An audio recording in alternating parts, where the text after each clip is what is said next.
Good afternoon, everyone. So in today's editorials, we are going to talk about disinvestment delay may affect revenue inflow on Air India. We are going to understand what is the meaning of disinvestment, right? Now, apart from that, disinvestment के बारे में और कुछ चीज़ें हम discuss करेंगे जो कि prelims के point of view से important हैं. Before we begin, I would like to introduce my book to you guys. The most important book for any UPSC aspirant is the previous year question book. You may already be having a book on previous year questions, but what are the unique features of this book is we have introduced the trigger factor. If you have already purchased it, then also I would say that this is best in the sense that you will get the trigger factor for every question being asked by UPSC, which will help you ascertain the repetition. Okay, we have dedicated certain sections of the book to repetition also, कि कितने questions repeat हो रहे हैं. दूसरा, current affairs के questions पूछे जाने के पीछे ट्रिगर फैक्टर क्या था, राइट?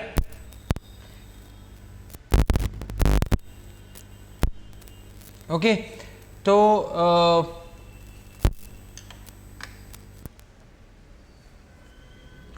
Just a minute. सो ये बुक का आपका थोड़ा सा इसका बेनिफिट ये रहेगा,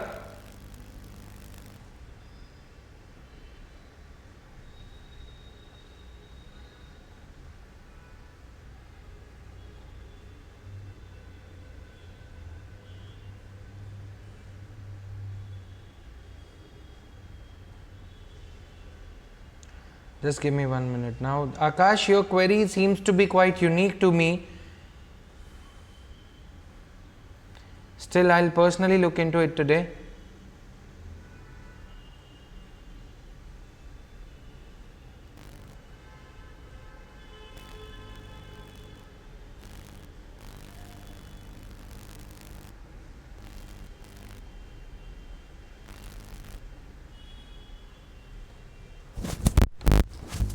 Now, price is around 300, 325 or something, but it's more about the way the questions have been organized. Now, इसके ऊपर बात करते हैं topic disinvestment delay may affect revenue inflow. What is disinvestment?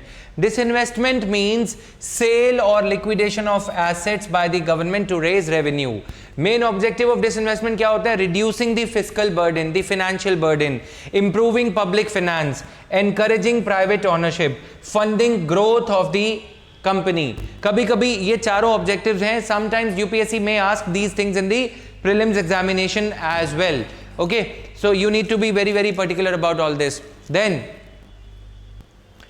there doesn't appear to be any public enthusiasm over the privatization of public sector banks, and that is putting a damper on the whole idea of disinvestment. Privatization enthusiasm जो है privatisation के around है नहीं. Public sector banks को privatise अगर हम करते हैं तो प्राइवेट सेक्टर का इंटरेस्ट ज्यादा उसमें नहीं नजर आ रहा, right? So this is there. Now the opinion among analysts is veering round to the view that government's disinvestment agenda which includes privatisation. अच्छा, डिसइन्वेस्टमेंट और प्राइवेटाइजेशन में क्या फर्क होता है? For my knowledge, if you could tell me, disinvestment और privatisation में क्या डिफरेंस है? Disinvestment is if government owns 100% of a company. Okay, government is selling 10%, that is disinvestment. Okay, but if the government is selling beyond 51%, above 51%, okay, तो क्या हो गया? तो वो प्राइवेटाइज करना हो गया. कंपनी फिर प्राइवेट कंपनी हो जाएगी. अगर गवर्नमेंट के पास 51% से कम शेयर्स रहते हैं तो फिर वो प्राइवेट कंपनी हो जाएगी, गवर्नमेंट की कंपनी नहीं रहेगी. क्लियर? क्योंकि 51% शेयर्स, नेचुरल सी बात है, अगर सरकार के पास में चले गए, राइट? सरकार के पास से चले गए और प्राइवेट सेक्टर के पास में आ गए, तो government is ready to privatise Air India. Clear? तो difference between disinvestment and privatisation, if this were to happen, it will impose a cost not just on the economy but on the general level and sense of well-being. The hope among the government circles is that with the ferocity of the second COVID-19 wave abating, अब COVID-19 की जो intensity है second wave की वो कम होती हुई आ रही है, the much feared third wave will not turn out to be a lethal one even if it were to make a brief appearance. तो ये good news है. If this were to happen, the current financial year will see a proper recovery by achieving around 10% growth. that will go a part of the way in undoing the damage done by the massive 7.3% economic contraction.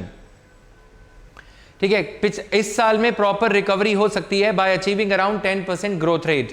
Now, disinvestment means sale or liquidation of asset by the government, usually the central or state public sector enterprises, projects or other fixed assets. Government often sells the stakes. Government हिस्सेदारी public sector में companies में तभी बेचती है क्योंकि government को अपने revenue expenditure के लिए पैसे चाहिए होते हैं, रेवेन्यूज रेज करने के लिए, कैपिटल एक्सपेंडिचर के लिए पैसे चाहिए होते हैं, राइट? ओके, मेंस वाली आ जाएगी अब से 1 महीने के अंदर, मेंस वाली बुक भी आ जाएगी. सो अभी के लिए प्रीलिम्स वाली बुक है. Now therefore the government undertakes disinvestment to reduce the fiscal burden on the exchequer, right, to raise money for meeting specific needs such as to bridge the revenue shortfall from other regular sources. The government in the revised estimates in budget for 2021-2022 forecast, government ने budget estimate, revised estimates, जो budget 2021-2022 के साथ में revised estimates दिए गए 2021 year के, पिछले साल के रिवाइज्ड एस्टिमेट्स होते हैं, ठीक है? बजट एस्टिमेट्स तब आए थे जब बजट 2020-2021 यानी कि पिछला साल जो 31 मार्च 21 को ओवर हो गया. क्लियर? अब उसके बाद 2021-2022 के बजट डेफिसिट में ये निकल के आता है कि 9.5% of the GDP fiscal deficit हमारा हो सकता है. अब इस फिस्कल डेफिसिट को ब्रिज करने के लिए सरकार को प्राइवेटाइज करना होगा, सरकार को डिसइन्वेस्ट करना होगा. Clear? Now, what is this investment? The government undertakes this investment to reduce the fiscal burden on the exchequer, to raise the money for meeting specific needs, such as to bridge the revenue shortfall from other regular sources. As per the latest policy, this investment now covers 2 types. This investment through minority stake sale. Minority, ठीक है? जैसे कि anything less than 26% is called as minority stake sale. Anything less than 26%, right?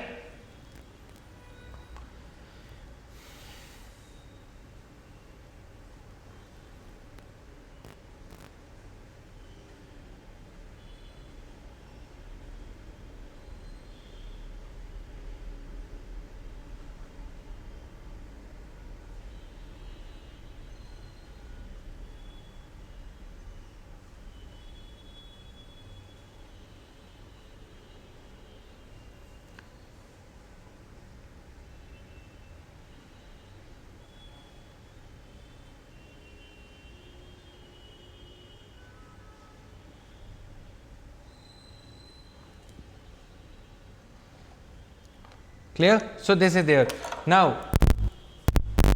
Strategic investment क्या होता है कि आप एक पार्टनर को स्ट्रैटेजिक वे में लेके आते हो, यानी कि 26% हिस्सेदारी उसको आप दे देते हो. क्लियर? 26% हिस्सेदारी किसी को दे दी जाती है तो उसे स्ट्रैटेजिक इन्वेस्टर माना जाता है. अगर एयर इंडिया के 26% शेयर्स किसी कंपनी के पास में होंगे तो एयर इंडिया एक स्ट्रैटेजिक प्लेयर है. सेबी के नॉर्म्स ये कहते हैं कि स्ट्रैटेजिक प्लेयर को पॉलिसी मेकिंग में कंसल्ट करना जरूरी रहता है, ठीक है? So following the main features of the current disinvestment policy, non strategic disinvestment. In the case of disinvestment through minority stake sale in the listed CPSEs, government will retain majority share holding. ठीक है? Strategic share holding में, disinvestment में मतलब 26%. Anything that is sold below 51% is called as minority stake sale. Okay? Majority क्या होता है? 51%.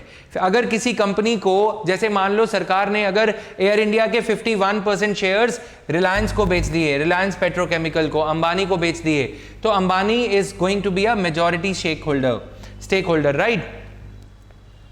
Now, main objective of disinvestment, so non-strategic disinvestment. In the case of disinvestment through minority stake sale in listed CPSEs, government will retain majority shareholding. That is at least 51% of the shareholding and management control of public sector undertakings. Strategic disinvestment by way of sale of substantial portion of government shareholding in identified central public sector enterprises up to 50%. Or more, along with transfer of management control. Main objective of disinvestment in India: reducing the fiscal burden on the exchequer, improving public finances, encouraging private ownership, funding growth and development programs, maintaining and promoting competition in the market. Clear?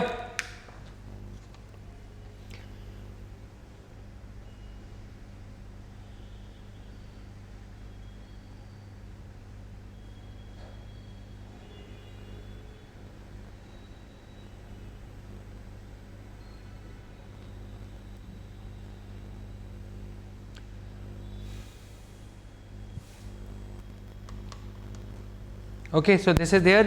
Now, types of disinvestment, strategic disinvestment, non strategic.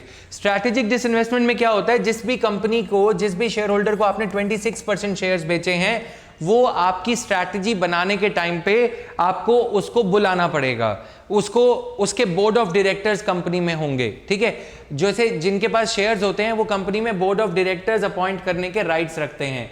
अगर ये company है, company के board of directors उस meeting में शामिल होंगे जहां पे पॉलिसी बनाई जाती है. बोर्ड ऑफ डायरेक्टर्स किसी ऐसी कंपनी को 26% जिसके पास शेयर्स हैं, अगर मैं एक इन्वेस्टर हूं गवर्नमेंट की कंपनी में, भारत पेट्रोलियम कॉर्पोरेशन लिमिटेड में, मेरे पास सिर्फ 10% शेयर्स हैं, तो मुझे एक आध डायरेक्टर मिलेगा. लेकिन अगर मेरे पास 26% शेयर्स हैं तो मैं 3 डायरेक्टर्स नॉमिनेट कर पाऊंगा, 2 डायरेक्टर्स नॉमिनेट, ज्यादा डायरेक्टर्स नॉमिनेट कर पाऊंगा, जिससे फायदा ये होगा कि मेरे बोर्ड ऑफ डायरेक्टर्स पॉलिसी बनाने के टाइम पे वोट करेंगे. तो क्या होगा, पॉलिसी को मैं ट्विस्ट कर सकता हूं अपने हिसाब से. Clear? Now, economic recovery must go hand in hand with an improving fiscal situation. Economic recovery must go hand in hand with an improving fiscal situation, and for that to happen the revenue from disinvestment will have to live up to expectations. 2021-2022 budget has anticipated disinvestment. सरकार ने target रखा था 1,75,000 करोड़ का, लेकिन मिले कितने, 32,800 crore garnered last year. Conversely, disappointing disinvestment revenue will tie the government's hands and not allow it to go in for spending stimulus. अगर disinvestment से पैसा ज्यादा इकट्ठा नहीं होगा तो सरकार फिस्कल स्टिमुलस कैसे देगी, फिस्कल पॉलिसी को कैसे यूज करेगी, क्या करने के लिए, इकोनॉमी को रिसेशन से बाहर निकालने के लिए. इकोनॉमी को रिसेशन से बाहर निकालने के लिए आपको ये चलना पड़ेगा, राइट.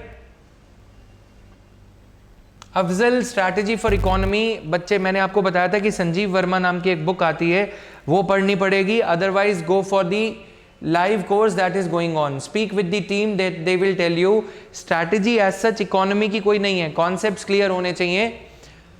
concept जो हम यहाँ पे समझ रहे हैं, fiscal policy, Keynesian policy, right, fiscal stimulus अगर हमें देना है, okay, so greater tax buoyancy, fiscal stimulus अगर हमें देना है तो सरकार के पास पैसे होने चाहिए. सरकार ने टारगेट रखा था डिसइन्वेस्टमेंट का 1,75,000 करोड़ का, लेकिन मिले सिर्फ इतने. तो क्या सरकार इतने पैसे से फिस्कल स्टिमुलस दे पाएगी? नहीं दे पाएगी. स्टिमुलस होता है जब लोग इकोनॉमी में मंदी फील कर रहे हो. When people are facing recessionary scenario, I am not likely to spend much, क्योंकि इकोनॉमी में रिसेशन चल रहा है, चीजों के दाम बढ़े हुए हैं, मुझे लगता है मैं अगली बार खरीदूंगा. ऐसे सिचुएशन में सरकार को स्टिमुलस देने की जरूरत पड़ती है, पुश करने की जरूरत पड़ती है. सरकार बड़ा खरीदार बन के सामने आती है. गवर्नमेंट स्पेंड्स अ लॉट, ठीक है, ड्यूरिंग सच टाइम्स, तो हमारी इकोनॉमी रिसेशन से बाहर आ जाएगी. लेकिन सरकार है कि स्पेंड करने की हालत में ही नहीं है, right. Conversely disappointing disinvestment revenue, ये हो गया, विदाउट विच अगर सरकार स्टिमुलस नहीं दे पाएगी तो प्रॉपर रिकवरी नहीं होगी.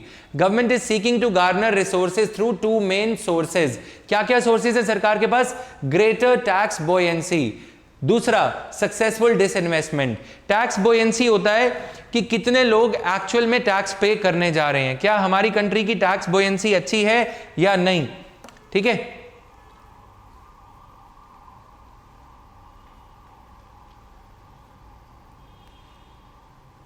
Is the tax buoyancy of the company good or of the country good or bad? जब ज़्यादा लोग टैक्स नहीं पे करते, सरकार की टैक्स बोयेंसी का मतलब ये है कि सरकार ने टैक्स रेवेन्यू से, इनकम टैक्स से, कॉर्पोरेट टैक्स से, जीएसटी से कितना पैसा एक्सपेक्ट किया था और एक्चुअल में कितना पैसा आया. एक टैक्स बोयेंसी अगर पुअर होगी तो सरकार का रेवेन्यू सोर्स ये भी कम हो जाएगा. अब एक बड़ा सवाल, the moot question that Nirmala Sitharaman is facing is कि क्या टैक्स बोयेंसी प्रॉपर होगी, क्या उतना रेवेन्यू कलेक्ट होगा जितना सरकार सोच रही है. आंसर क्या है? नहीं होगा। क्यों? लोगों की इनकम गिरती चली जा रही है, राइट? इनकम गिरती चली जा रही है तो लोग इनकम टैक्स क्या खाक पे करेंगे? जब इनकम ही नहीं है तो टैक्स काहे का? कॉर्पोरेट टैक्स, जब कंपनीज का प्रॉफिट ही इतना नहीं है जितना पिछली बार था, तो कॉर्पोरेट टैक्स से क्या खाक पैसा पैदा होगा? पैसा इकट्ठा ही नहीं होगा, ठीक है? If the tax revenue rises robustly, government will spend well and give a boost to the recovery momentum, but tax revenue will not rise robustly unless there is a recovery. Both these things are interrelated, ठीक है? Getting back to disinvestment in privatization, which can have a degree of autonomy irrespective of how the recovery momentum picks up, disinvestment can go ahead driven as it is by other factors. Clear? So right now there does not appear to be any public enthusiasm over privatization of public sector banks, and लोगों के पास पैसे नहीं है। अगर सरकार ने ये सोचा कि पब्लिक सेक्टर बैंक्स को अगर हम डिसइन्वेस्ट करेंगे, लोगों को काफी अच्छा लगेगा कि एसबीआई के शेयर्स हैं मेरे पास। एसबीआई भारत का सबसे बड़ा बैंक, ठीक है? तो एसबीआई के शेयर्स हैं मेरे पास, लेकिन लोगों के पास पैसे नहीं है शेयर्स खरीदने के लिए। People are not that much enthusiastic because they do not have enough money in their pockets. Hence the speculation that a part or a lot of the disinvestment process will get delayed and carried over to the next fiscal year. This will have adverse revenue implications which will dampen the government's urge to spend. Distribution of highly subsidized or free rations is essential to take care of the plight of workers, particularly migrants who are without income. Plus, small businesses remain in acute need of working capital to get their businesses. अब small business को, micro small medium enterprises को क्या चाहिए? Working capital चाहिए। क्या working capital आ रहा है उनके पास? नहीं आ रहा, right? क्या लोन्स इजीली अवेलेबल हैं? अभी तक तो इजीली अवेलेबल हैं, लेकिन बढ़ती इन्फ्लेशन की आशंका को ध्यान में रखते हुए, रियलिटी को ध्यान में रखते हुए, इन्फ्लेशन 6% हो चुका है। ये लाइकली है, it is very much likely, ये उम्मीद जताई जा रही है कि आरबीआई आने वाली मॉनेटरी पॉलिसी रिव्यू में रेपो रेट को इंक्रीज कर सकता है, जिससे मार्केट में रेट ऑफ इंटरेस्ट इंक्रीज होंगे। छोटे उद्योग, micro small and medium enterprises are therefore not confident enough to spend, not confident enough to borrow money. Clear? The absolute priority for the government is to spend adequately in these two areas. It has to do this either through growing revenue or by printing notes. या तो सरकार का revenue बढ़ जाए, चाहे वो disinvestment का revenue हो कि हाँ पब्लिक सेक्टर के शेयर्स बेच दिए पैसे आ गए, या फिर वो टैक्स वाला पैसा हो कि हाँ लोगों ने ज्यादा टैक्स पे किया पैसे आ गए। अब दोनों से तो कुछ नहीं आ रहा, ठीक है? बोलो जय निर्मला सीतारमन। फिर उसके बाद बचा क्या? बचा ये कि नए नोट छापो। अगर नए नोट प्रिंट किए जाएंगे, मान लो कि अगर ये किताब है, ये किताब सिर्फ अभी के लिए 500 किताबें आई हैं, ठीक है? 347 बुक्स बिक गई हैं, राइट? बची कितनी? 150 के अराउंड। अब अगर ये किताब 5000 होगी तो तुम आराम से बैठोगे, ठीक है? तुम्हारे लिए पैसे की वैल्यू, तुम्हारे लिए किताब की वैल्यू कम होगी। लेकिन अगर यही बुक 10,000 हो, 20,000 हो, और कम हो जाएगी। लेकिन अगर ये बुक स्कैरसिटी में है, कम है, पैसा कम है, तो इन्फ्लेशन कम है। अगर पैसा ज्यादा हो जाएगा तो लोग पैसा कागज की तरह खर्चेंगे। लोग पैसा कागज की तरह कब खर्चेंगे? जब सरकार पैसे की जरूरत पड़ी, सरकार ने बोला प्रिंटर चला दो, पैसा प्रिंट करते हैं। अगर ऐसे पैसा प्रिंट होने लगेगा तो more money will be chasing the same amount of goods. ऐसा थोड़ी है कि जैसे पैसा प्रिंट हो रहा है वैसे आलू भी मिंट हो रहा है, आलू निकलने लग गया मशीन से, चिप्स निकलने लग गए, नहीं निकल सकते, राइट? बिकॉज बारिश आएगी तभी चावल पैदा होगा, एडिबल ऑयल की फसल पकेगी तभी तेल निकलेगा। ऐसा थोड़ी है कि पैसे प्रिंटिंग होने लग जाएगी। तो सरकार अगर ये ऑप्शन करती है जिसको बोला जाता है मोनेटाइजेशन ऑफ डेफिसिट, तो हानिकारक हो सकता है हम लोगों के लिए। Monetisation is very detrimental. When note printing is out, recovery is subdued and disinvestment agenda is uncertain. जब note printing is not an option, हमारी सरकार के ऊपर ये लगाम है कि हम नोट प्रिंटिंग नहीं कर सकते, राइट?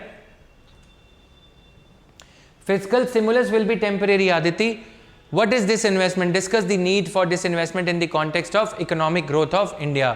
ठीक है, तो ये एडिटोरियल में कुछ कॉन्सेप्ट्स थे कि क्या क्या चीजें सरकार कर सकती है, right? This was the editorial.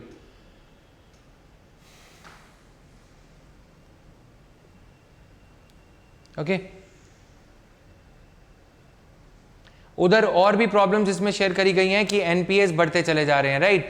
Bharat petroleum के शेयर्स बेचे गए, प्राइवेटाइजेशन ऑफ भारत पेट्रोलियम किया गया, लेकिन उससे भी कुछ सरकार के हाथ नहीं लगा।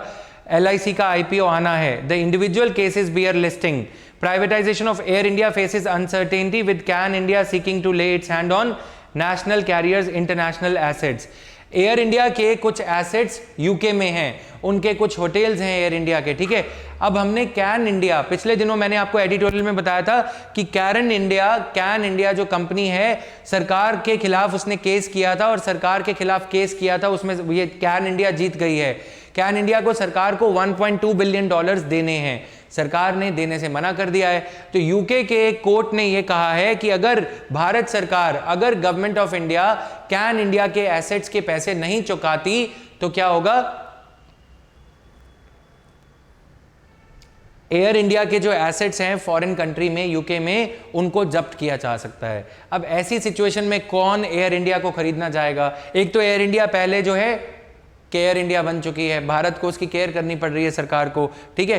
तो घाटे में चलती कंपनी को कोई ऐसे टाइम पे क्यों खरीदेगा जबकि इसके इंटरनेशनल शेयर्स, इंटरनेशनल एसेट्स को भी एक्वायर किया जा सकता है, ठीक है। फिर उसके बाद यदि हम एलआईसी के आईपीओ की बात करें, LIC IPO process slow down because of कोविड-19 related hurdles and this in turn has acted as a decelerator to private sector, privatisation of Bharat Petroleum. LIC रुक गई, भारत पेट्रोलियम रुक गई, ठीक है। तो ये सारी चीजों को देखते हुए सरकार के लिए ये चीजें बहुत ज्यादा बड़ी प्रॉब्लम्स लेके आ सकती हैं, ठीक है। तो डिस्ट्रीब्यूशन ऑफ हाईली सब्सिडाइज्ड और free rations is essential to take care of the plight of workers, plus small businesses remain in the acute need of working capital. यहां पे थे, it has to do this either through growing revenue और by printing money. ये article हमने थोड़ा सा पूरा कर लिया, जो एग्जाम्पल है वो हमने इसमें से डिलीट कर दिया क्योंकि वो ज्यादा काम के नहीं थे, right. Now government can print money in which condition? The question comes from Rakhi, government can print money in the conditions in which, kind of condition that we are facing today. Government ऐसी condition में money print कर सकती है, clear?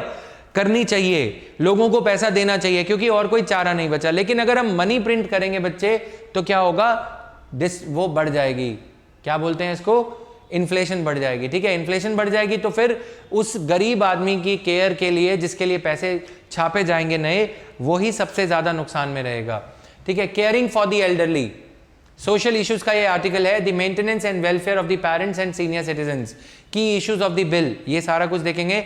Editorial says listen to the class, right now there are as per one estimate as many as 18 million homeless elderly। आप सभी ने Vrindavan widows का नाम सुना होगा, वृंदावन में काफी सारी विडोज रहती हैं, right. So what should be the ideal solution for this? The ideal solution is government should borrow more from international institutions and should spend more. Government should cut down the GST on things like air conditioner, things like vacuum cleaner, things like water mixer, juicer. Government should spend more. Government should cut the petroleum prices instead of increasing them. Government should do anything that it can to boost the demand. अगर government demand को boost करने वाले कदम उठाएगी तो growth बढ़ेगी, सरकार का tax revenue अच्छा कलेक्ट होगा। लेकिन निर्मला मैडम है कि मानती ही नहीं, राइट।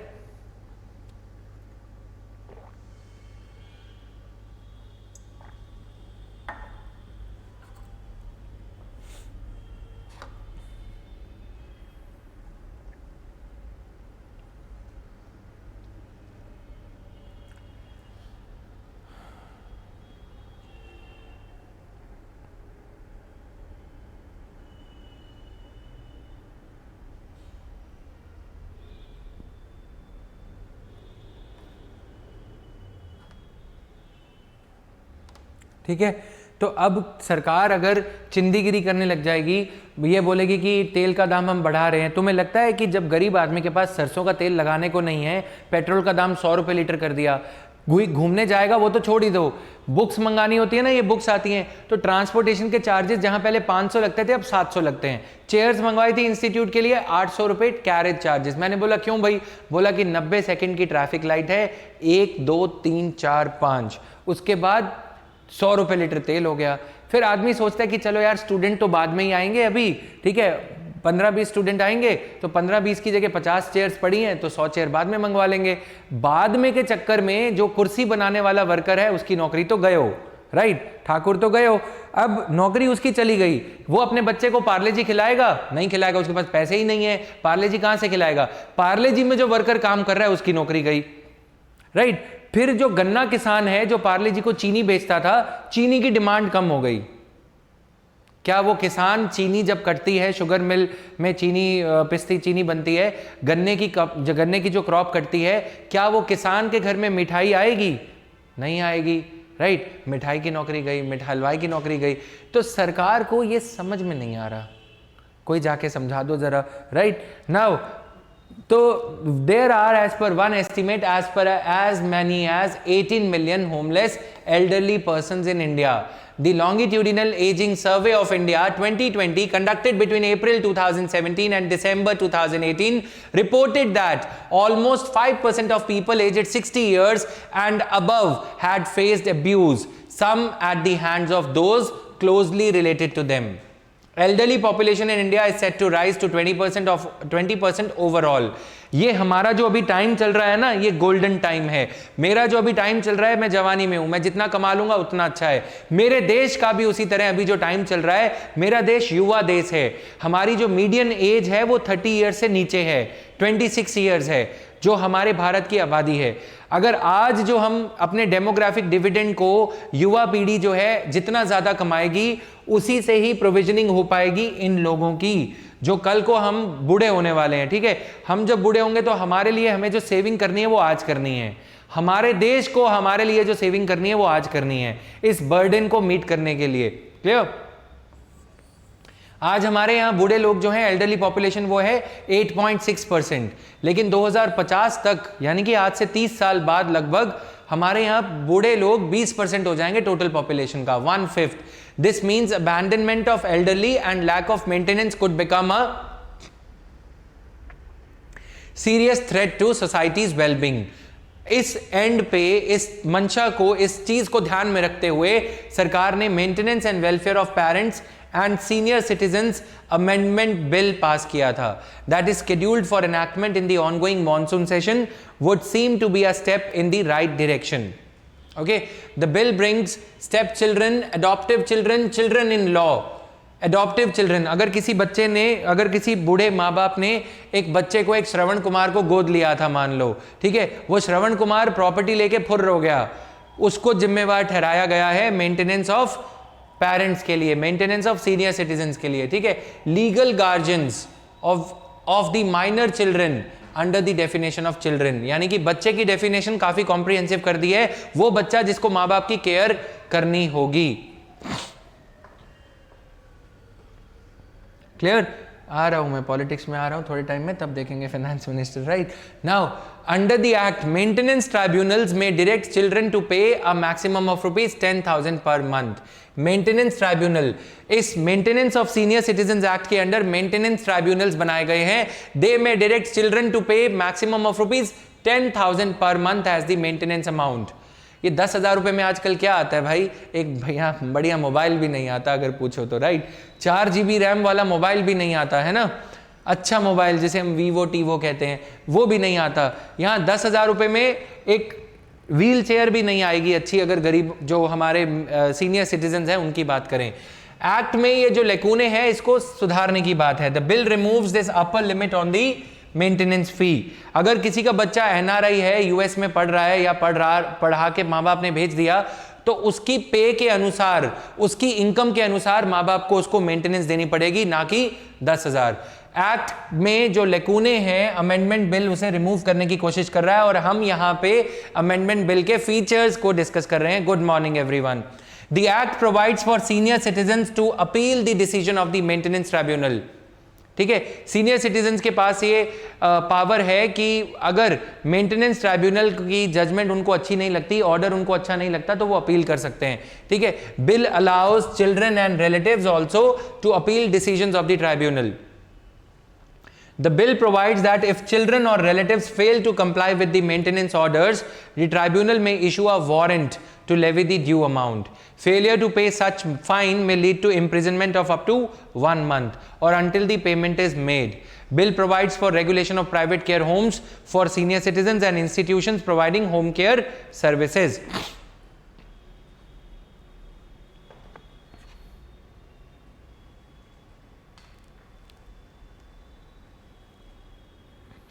क्लियर? पढ़ लो इनके प्रोविजंस को। आपको मैं ये भी बताना चाहूंगा कि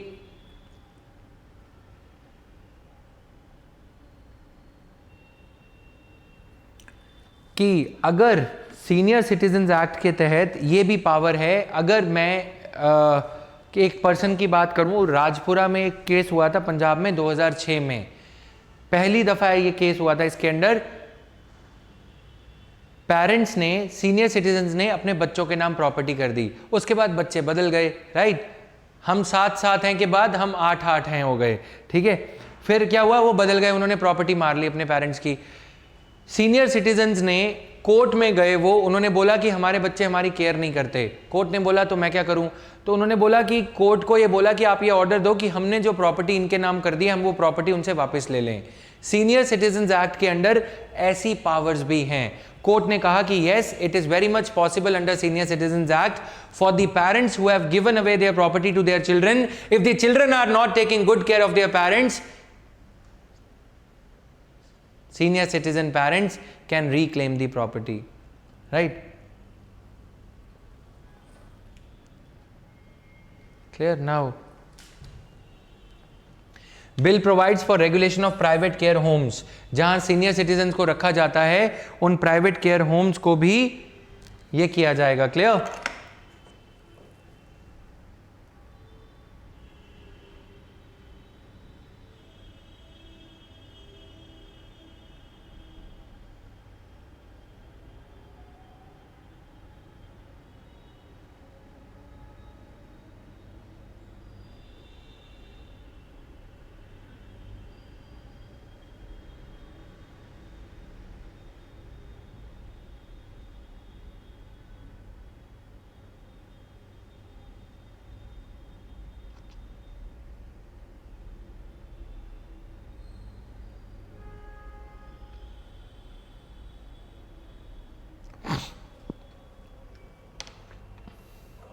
Clear है? So this is there. The bill provides for the regulation of private care homes for senior citizens and institutions providing home care services. Now, key issues of the bill. Bill में क्या issues है? Under the Act, maintenance tribunal will be presided by administrative officer. Tribunals will decide the maintenance amount payable to the senior citizens by the children and relatives. Bill ये कहता है maintenance amount will be calculated based on, देखो bill में तो ये था 10,000, act में ये था कि 10,000 होगी मेंटेनेंस अमाउंट। बिल में ये लिखा है that the amount will be based on the standard of living and earnings of the parents और senior citizens, and second the earning of the children. ठीक है, स्टैंडर्ड ऑफ लिविंग, पेरेंट्स का standard of living matter करेगा। अगर दादाजी हुक्का सोने का पीते हैं, सोने की पीतल की तांबे में, ठीक है, उसमें चिलम में, तो उनके अनुसार उनको स्टैंडर्ड ऑफ लिविंग के अनुसार उनको ये देना होगा। ठीक है। नाउ दूसरी चीज,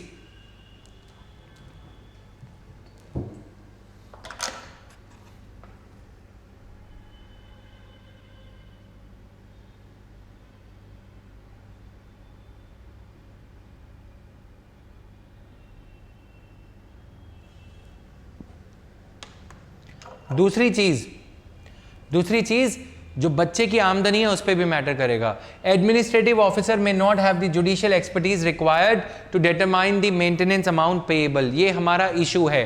पहले हमने एक्ट के प्रोविजंस पढ़े, फिर हम यहाँ पे इशू पढ़ रहे हैं। ठीक है, अगला point, state governments must provide the finances needed to implement the bill.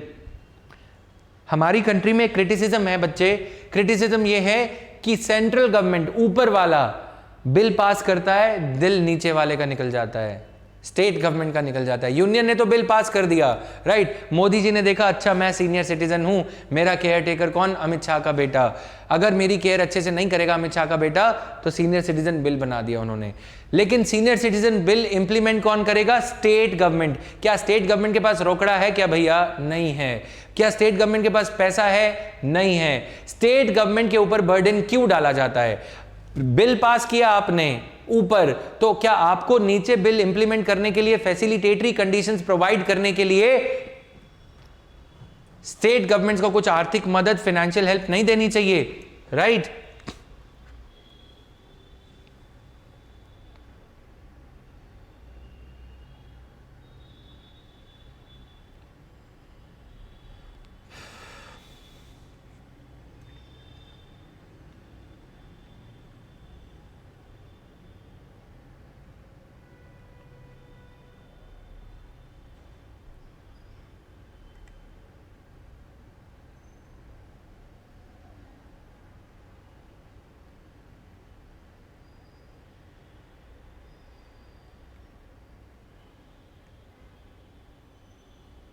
समझ में आया?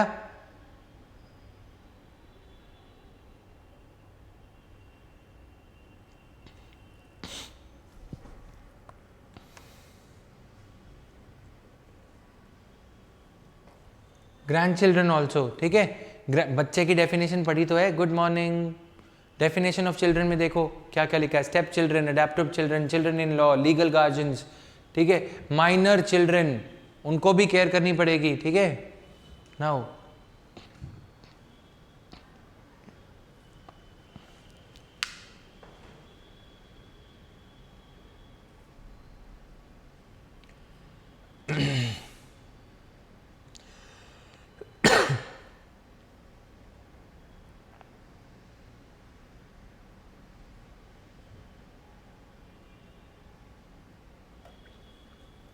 ठीक है, तो these things are there. Now state government maintenance tribunal and regulating the private care homes. Private care homes को मिनिस्ट्री ऑफ, देखो ये जो सीनियर सिटीजन्स का मैटर है ना हमारी कंट्री में, ministry of social justice and empowerment के अंडर आता है। Ministry of social justice and empowerment ने एक बहुत अच्छी प्रोसेस लेके आई ये मिनिस्ट्री। इन्होंने क्या किया, star rating of private care institutions को स्टार्ट कर दिया है। Star rating of private care institution means कि जो institutions private old age care institutions बूढ़े लोगों की, वृद्ध लोगों की अच्छे से केयर नहीं करेंगे, उनको 0 स्टार 1 स्टार दिया जाएगा, पुअर स्टार रेटिंग दी जाएगी, ताकि उनके बच्चे यदि अपने बूढ़े माँ बाप को किसी ओल्ड एज केयर होम में भर्ती करवा रहे हैं तो उनको स्टार रेटिंग से पता लग जाए, ठीक है। ऐसे प्रोग्राम्स लेके आनी है, लेकिन रेगुलेट तो उनको स्टेट गवर्नमेंट करेंगी। अब स्टेट गवर्नमेंट को सीनियर सिटीजन इंस्पेक्टर लगाने पड़ेंगे, सीनियर सिटीजन्स घरों को देखने के लिए इंस्पेक्टर्स। वो कहां से आएगा पैसा, ऊपर से आएगा। ऊपर वाला मोदी क्या कहता है, नहीं है पैसा, जीएसटी का पैसा ही नहीं है तो कहां से मिलेगा, right. Implementation of the bill may be affected if states do not have adequate funds to do so, ठीक है। पहले हमने व्हाइट में क्या पढ़ा, व्हाइट में जो लाइन लिखी है हमने उससे ये समझा कि बिल में दिक्कत क्या है। येलो में हमने बिल के प्रोविजन क्या है, व्हाइट में। येलो में हमने देखा कि उसमें दिक्कत क्या है, ठीक है। Home care services are not defined in the act और the bill.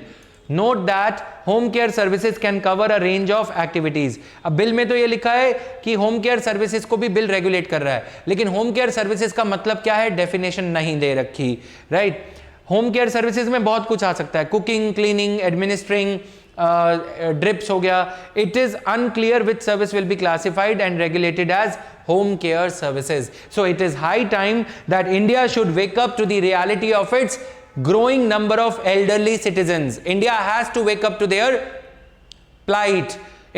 Government of India should wake up. While some of these provisions are progressive, the law may not be fully able to factor in growing nuclearization of families.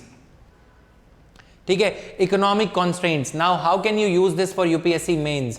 UPSC mains में nuclearisation of families matter करता है, ठीक है। impact of globalization. We have inherited the culture of western world. Nuclear families, हमारे यहाँ पे सुखी परिवार बड़ा परिवार माना जाता था, ठीक है, मतलब पूरी फैमिली एक, जैसे जो चुप चुप के मूवी में राजपाल यादव वो बोलता है ना कि यहाँ पे कितने परिवार रहते हैं, शक्ति कपूर बोलता है 21, तो बोलता है इसको घर क्यों कहते हैं, जिला घोषित क्यों नहीं कर देते। वहां पे क्या था कि फैमिलीज में सपोर्ट सिस्टम था कि तुम जाओ, तुम्हारे बाबा को मैं देख लूंगी, पापा को मैं देख लूंगी। अब क्या हो गया, तुम देखो पापा को, हम चले ब्यूटी पार्लर, राइट। तो economic constraints, migration, all of these complicate the question of welfare of the elderly beyond the mayor payment of maintenance. Indeed, expecting families from different economic and social contexts to shoulder similar responsibilities, even when the ability of the child is factored in, is likely to drive further destitution of the elderly among more vulnerable classes. Beyond this, the government, the center and the state will need to look more seriously at bolstering the care facilities for elderly.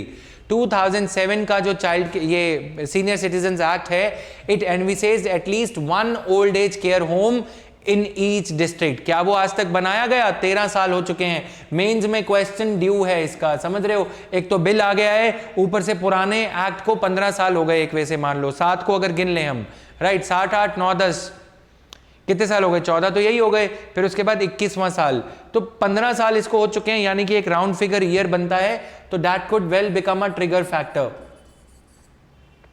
Okay, 2007 Act envisages at least 1 old age care home in each district to be set up by the state governments. The biting reality is that just 482 districts of the 700 plus districts in the country have care homes. There is also a large unmet need for multi-service daycare for the elderly. Multi-service daycare. The bill now tasks the center and the states as also the other organizations with setting up of old age homes in the districts. The need is to also tap non-government funding. हम इसके लिए corporate social responsibility funding ले सकते हैं. अजीम प्रेम जी, रतन टाटा जैसों को बोल सकते हो कि भैया तुम 84 years के हो गए, थोड़ा बहुत पैसा डोनेट कर दो इसके लिए.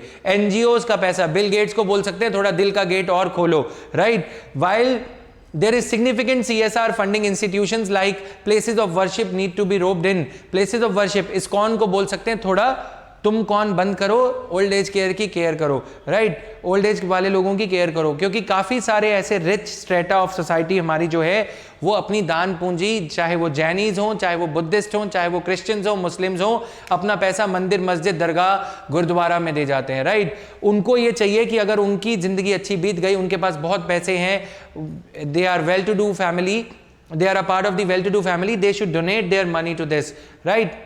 While there is a significant CSR funding, institutions like places of worship need to be chipped in. More so, given how many of them are aflush with funds and are unlikely and are uniquely positioned to assume the mantle of caring for the elderly. Clear? Conclusion. Most important, however, the government must create a national pension-like system for the informal sector, which employs a large chunk of economically vulnerable. Now, I want, before I read further, are your questions being evaluated? The questions, the answers that you write below the DNA, are they being evaluated or not? Please answer.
तो मेरे को ये बताओ कि question जो नीचे तुम DNA में लिख रहे हो, आर दे बीइंग इवैल्यूएटेड और नॉट, जो डिस्कस में.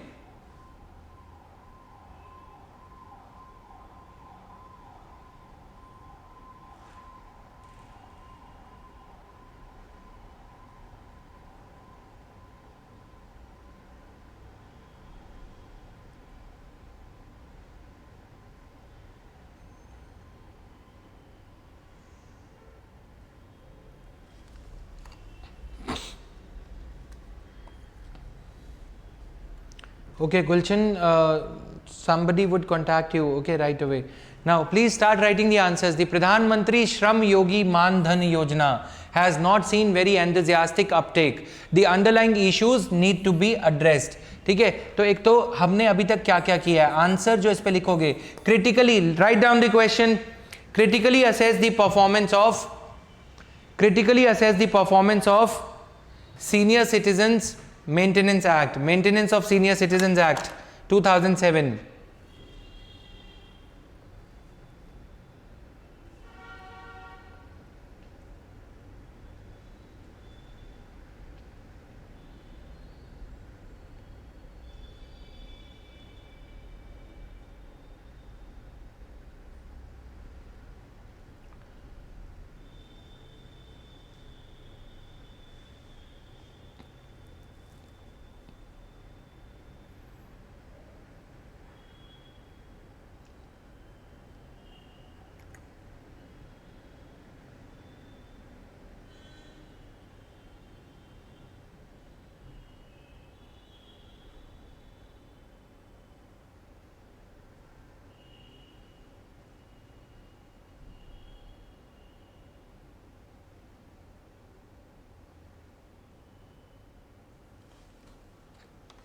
Clear? So this is there. Now, mains question. In India, the elderly population is set to rise. In this context, critically examine the key features of the Maintenance and Welfare of Parents Amendment Bill. Amendment Bill ठीक है, पहले तो critically assess करोगे 2007 के bill को, ठीक है, फिर उसके बाद the features of the new bill, फिर उसके बाद what needs to be done is the next part of my question, last part of the question. पहले वाले बिल का critical analysis, नए बिल की जरूरत क्यों पड़ी, दूसरा पॉइंट. तीसरा point, what can be done further, what is lacking in the 2019 draft bill. Clear?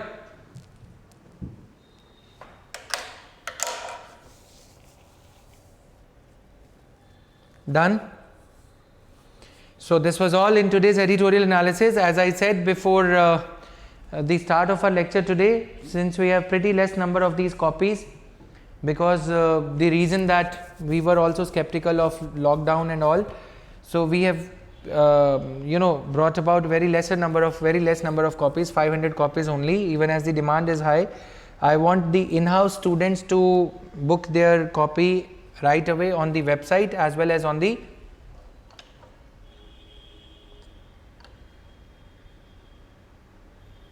JV's website or Amazon, whichever is convenient to you.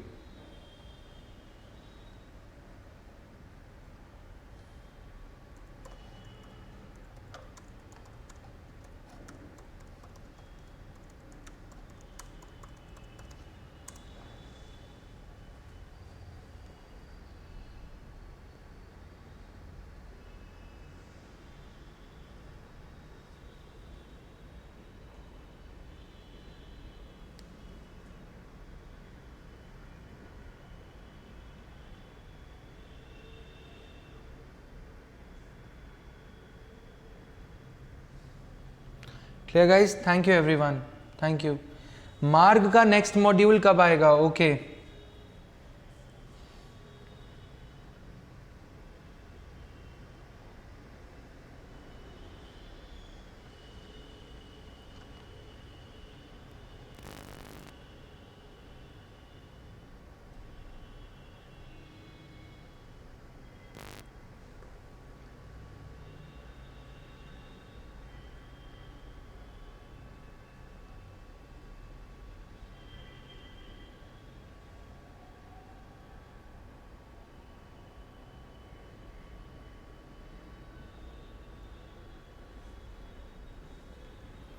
Thank you guys.